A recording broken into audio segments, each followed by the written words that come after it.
this is quite interesting. Queensland schools have been told to reduce suspensions for the students' quote-unquote best interest.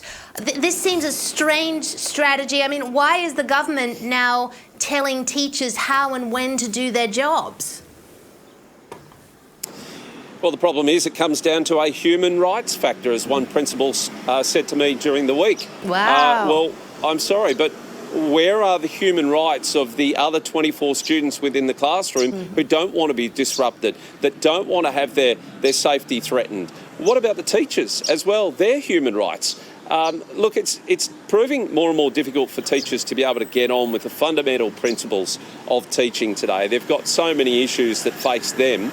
But also, too, a lot of these kids, they run rings around some of these new teachers. I've had teachers in the last couple of weeks tell me that some of the ones that are coming fresh out of university just don't know how to handle a classroom. And in fact, one teacher said to me, it's those prep teachers that face the greatest destruction in their classrooms, because if a kid throws a tantrum, what they have to do is evacuate all the good kids and leave that tantrum chucking child to do destruction. And this teacher actually said to me they've seen destruction up to the value of $30,000, where these prep kids are grabbing canisters of paint and just flicking it through classrooms, putting it through computers, and there's nothing teachers are allowed to do, because as we've seen here in Queensland, in my area of central Queensland, you know, we've got 2 teachers currently suspended.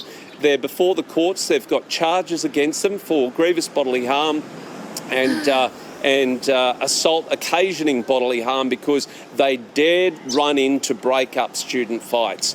Now, as you can imagine, in the heat of the moment, a teacher who goes in there and wants to rip apart 2 hormonal teenagers from bashing each other may get a bit handsy to try and pull them apart. Well, I'm sorry, they shouldn't be on charges. They should be given a bloody medal for returning some discipline to our schools. But no, they're being charged for this. And thankfully, some of those teachers, I'm being told, are being represented by the union, which is a great move on their behalf. But these are the problems and challenges that teachers are facing today.